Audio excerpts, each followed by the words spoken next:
আসসালামু আলাইকুম আমার দিনের ভাইরা, আমার দিনের বোনেরা।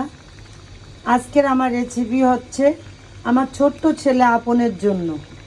আপন চিংড়ি মাছ খেতে ভালোবাসে, তাই ওর জন্য আমি সরিষা দিয়ে সব মাখায় ঝুঁকায়, এই যে একটু কুচি আলু টালু দিয়ে আমি সবসময় বেশিরভাগ জিনিস মাখায় কাঁচা জিনিসটাই আমি করি, আমি ভাজি না।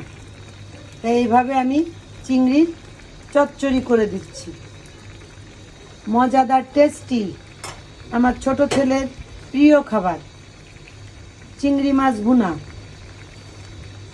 আমি যখন এই যে আমাদের ঈদুল মিলাদুন্নবী হয়ে গেল, রাসূল পাক সাল্লাল্লাহু সাল্লামের জন্মদিন, আমি যখন মাদ্রাসায় পড়াশোনা করতাম তখন একটা প্রতিযোগিতায় অংশগ্রহণ করে একটা গজল একটা ছেলে গেয়েছিল। এই গজলটা আমি মুখস্থ করে নিয়েছিলাম, আপনাদের সাথে শেয়ার করব। ইমানের দাবি যদি কুরবানি হয়, সে দাবি পূরণে যেন তৈরি থাকি আমি। ও গো দয়াময় আমার, প্রভু দয়াময়, ও গো দয়াময় আমার, প্রভু দয়াময়।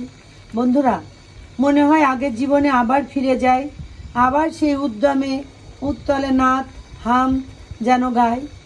সেই জীবনটাকে আর ফিরে পাবো কখনো? আমার যদি ভুল হয়ে থাকে ক্ষমা করবেন, লাইক কমেন্ট শেয়ার অবশ্যই করবেন। আল্লাহ হাফেজ।